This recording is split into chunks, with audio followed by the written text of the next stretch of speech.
யோவான் எழுதின சுவிசேஷ புஸ்தகம் 5வது அதிகாரம் 1 முதல் 15வது வசனம் வரை. எருசலேமில் உள்ள பெதஸ்தா குளத்தில் 5 மண்டபங்கள் உண்டு.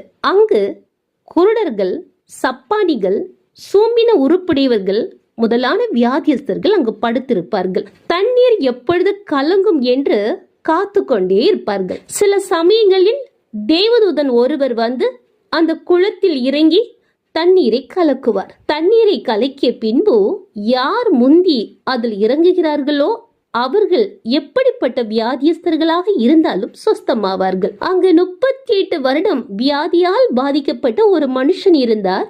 இயேசு அவரை நோக்கி, சொஸ்தமாக வேண்டும் என்று விரும்புகிறாயா என்று கேட்டார். தண்ணீர் கலக்கப்படும் பொழுது என்னை கொண்டு போய் விடுகிறதற்கு ஒருவரும் இல்லையே, நான் போவதற்கு முன் வேறொருவர் முந்தி இறங்கி விடுகிறார் என்கிறார்.